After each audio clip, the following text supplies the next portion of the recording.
En otro gran esfuerzo de producción tenemos el honor y el placer de tener en línea telefónica desde España, desde Barcelona, a la socióloga Pilar Ilarmendi Charosky. Ella es investigadora en políticas sociales y de género, y hace ya unas semanas que queríamos conversar con ella y nunca más oportuno el día de hoy, no solo por la celebración de la Pachamama aquí en el hemisferio sur y en particular en Argentina, sino fundamentalmente por los hechos que están sucediendo en España. No nos referimos a la derrota del final del Mundial, sino a esta llegada masiva de prácticamente 50.000 marroquíes a la ciudad de Ceuta, enclave español en territorio marroquí. Muy buenos días para nosotros, buenas tardes para vos, Pilar. Buenos días, un gusto. El gusto es nuestro, te agradecemos mucho la deferencia de esta conversación. En el día de ayer y en el día de hoy estamos siguiendo con mucha alarma lo que está sucediendo en España, en particular en Ceuta, y vemos con preocupación que no termina de quedar en claro cuál es el proceso político y social que se está dando detrás de esta llegada masiva de decenas de miles de marroquíes a Ceuta.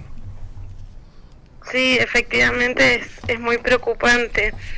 España desde la época de la colonia hasta el día de hoy sigue siendo un territorio que depende en los recursos de sus países vecinos y no tan vecinos. En este caso necesitan gas, no son productores, y hace unas semanas Pedro Sánchez estuvo en negociaciones con Argelia para tener un acueducto de gas que no pasara por Marruecos. Esto indefectiblemente generó problemas en las políticas, en el tratado que tienen con Marruecos, y Marruecos no deja de generar estas como medidas, medio como utilizando la migración como un elemento de presión, ¿no? Y entonces, claro, el día jueves 30 de julio se llegaron 50.000, se calculan que entre 50.000 y 60.000 personas. Wow. Lo preocupante es que, claro, ¿quiénes son? Son jóvenes, son niños, niñas, personas que llegaron por tierra y por mar, intentando, justamente porque tenían la información de que podían no ser devueltos en caliente, sino que iban a tener asistencia jurídica y legal en el territorio español, y un poco por la desesperación. O sea, uno puede entender el análisis geopolítico y los vínculos entre los distintos países, pero no deja de haber como una dimensión muy humana, ¿no?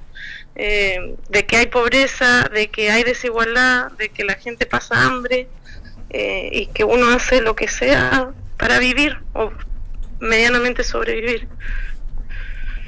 Entonces sí, hasta el momento de hoy se estiman, creo que unas 70 muertes. Es tremendo lo que nos estás narrando, es decir, que de alguna manera el gobierno marroquí, en represalia a las medidas que tomó el gobierno de España, ha facilitado que las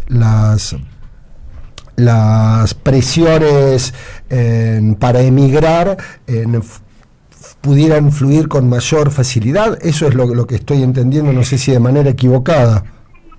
Sí, efectivamente, esa es una de las teorías. No se sabe, por ejemplo, quién hizo el llamado, cómo se enteró la gente, si fue a través de las redes sociales, si fue a través del boca a boca, pero sí, Marruecos es limítrofe con España y ejerce hace muchos años con España y en su defecto con Europa, hace de frontera exterior. Europa externaliza sus fronteras, ¿cierto? Y sí. Entonces en ese externalizarle financian, por ejemplo, la policía y las fuerzas armadas del país limítrofe. Y entonces, claro, el día jueves, pues esta fuerza armada no hizo el papel que hacían normalmente, o sea, hacen de gendarmes de la frontera europea. Y se está hablando de esto, de una medida de presión. De un gobierno que es el marroquí, que no deja de ser de extrema derecha, que tiene un montón de complejidades, que tiene acuerdos y alianzas hoy en día, dícese, con Estados Unidos, con Israel. Sí, hay como muchos actores en este juego. Sí, y en el mapa político, recordamos, perdón, a nuestra audiencia y a quienes nos siguen por streaming, que estamos en conversación con la socióloga Pilar Ilarmendi Charosky, residente en Barcelona, España, analizando lo que está sucediendo allí, esta crisis política y social que nos sorprendió a todos y a todas, al menos desde aquí, desde Argentina. Pilar, ayer también hubo como una especie de reacción extraña por parte del gobierno italiano, retirando a Italia del espacio Schengen. El espacio Schengen es aquel que permite que haya movilidad de personas sin presentación de pasaportes, ¿correcto?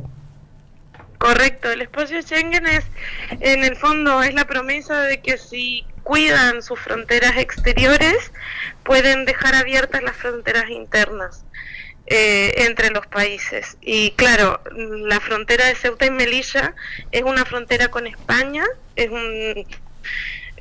un territorio en África de España, pero no deja de ser también de la Unión Europea y de este espacio. Entonces, el gobierno de Meloni inmediatamente dijo, pues nosotros vamos a salirnos del espacio Schengen o dejar de habilitarlo para así pedir visados a los españoles. Que Pedro Sánchez inmediatamente le dijo como que eso estaba fuera de tratado.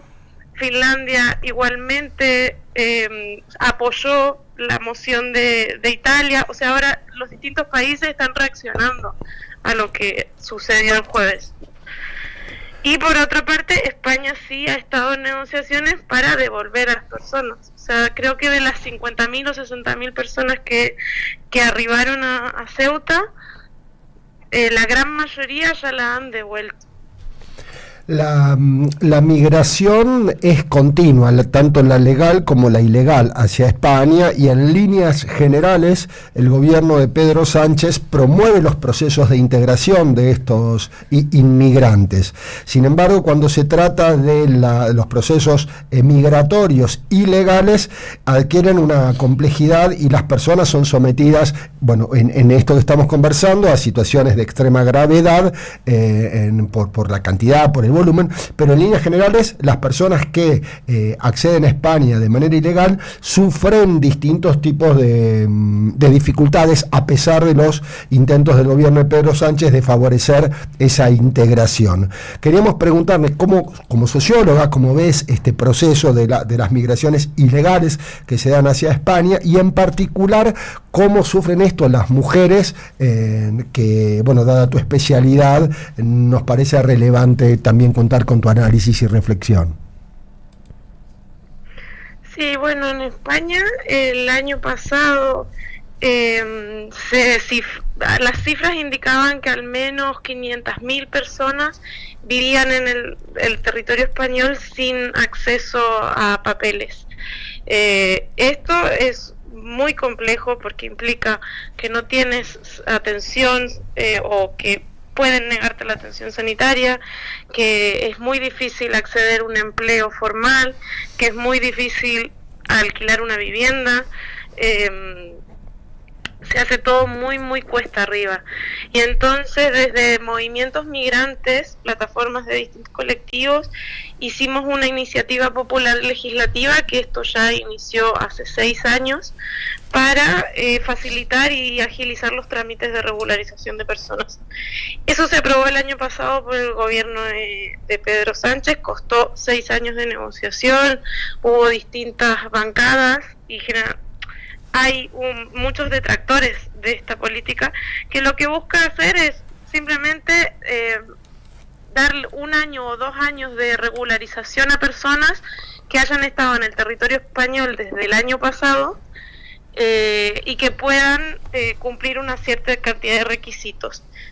Entre ellos, por ejemplo, demostrar, que es bastante ridículo, la vulnerabilidad en la que te encuentras. Cuando la vulnerabilidad ya viene dada por la imposibilidad de adquirir la documentación. Claro, es un absurdo. Claro, es como es una ironía presentar un papel de que, claro, efectivamente no tengo las condiciones de vida dignas. Pero bueno, esto está en proceso de regularización. Ahora se cerró en el mes de junio y entonces ahora se están aprobando en los trámites que se presentaron. Se presentó al final más de 500.000 personas. No recuerdo la cifra exacta, pero casi era el doble. Y entonces, claro, está como esta medida, que es una medida progresista para, en el fondo, poder sanear la situación de un montón de personas. Y habían dicho que en parte lo de Melilla tenía que ver. Yo creo que son dos cosas, o sea, son dos caras de un mismo fenómeno, ¿no? Que tiene que ver con la migración y con la desigualdad a nivel macro. Pero sí, o sea, la situación de personas en situación irregular aquí en España es muy compleja, sobre todo para familias, madres monomarentales, que eran quienes principalmente acudían a hacer este trámite. Es un logro impensado en tiempos donde no solo se derechiza en los gobiernos de Occidente, sino también, como espero no pifiar, creo que es Pablo Stefanoni el que señala que las rebeldías se han vuelto de derecha, es decir, estamos viviendo procesos de derechización de los gobiernos en los países de Occidente y a su vez cierto acompañamiento de las jóvenes generaciones. Esta medida que ustedes han logrado en España desde el llano para que más de 500.000 personas indocumentadas puedan acceder a trámites de regularización es como una suerte de excepción global, diría. Sí, totalmente, ha sido un logro, así lo hemos vivido, como un logro dentro de un escenario que está muy complejo a nivel mundial. Hablábamos de que se cierran las fronteras, hablábamos de que los discursos de odio vuelven a ser parte del debate político de las máximas autoridades nacionales, un incremento, una profundización de esto a través de la utilización de las redes sociales, manipuladas de manera también directa por los discursos de odio que favorecen a ciertos capitales transnacionales que también intentan avasallar contra los estados de derecho. En este sentido, y para concluir, quisiéramos preguntarte, Pilar, ¿cuál es tu mirada sobre estos fenómenos y si pensás que puede llegar a haber retrocesos en esta España que hoy parece ser la excepción en este contexto? Bueno, en su momento se intentó frenar la iniciativa, hubo varios intentos, sobre todo de la derecha y de la extrema derecha. Incluso se ha intentado compugir el proceso una vez aprobado. No han tenido resultado, por suerte, y lo que sí mucha gente hipotetiza es que esto podría tener repercusiones a nivel electoral el año que viene. Porque sí que hay una extrema derecha en aumento, que cada vez tiene más simpatizantes y podría haber como un voto medio de castigo hacia Pedro Sánchez. No lo sé, no estoy segura. Lo que sí no se viene un escenario muy fácil. Se está volviendo cada vez más complejo, se siente también muchísimo la tensión y aumentan los discursos xenófobos y antirracistas, y racistas. Antes de despedirnos de la socióloga Pilar Ilarmendi Charosky, residente en Barcelona, España, queríamos preguntarte y desearte primero un feliz Día de la Madre Tierra, si en España la Pachamama, la Madre Tierra, este 1 de agosto tiene algún tipo de celebración, de referencia, o el cambio de hemisferio hace absolutamente nula esta celebración. No, la verdad es que acá no se celebra, lamentablemente. Me gustaría de hecho estar allá, Ahí es cuando uno extraña. Claro. Sí. Aquí se celebra San Juan, o sea, todas las fiestas que en realidad tenían vínculo con la tierra se han asimilado a fiestas religiosas, pero ya muy desdibujados los orígenes. Muy bien, si en algún agosto de tus próximos años te toca pasar por Salta, celebraremos la Pachamama juntos. Muchísimas gracias por este contacto, Pilar. Buenísimo, me encanta. Muchas gracias. Al contrario, a vos. Un abrazo. Chau, chau.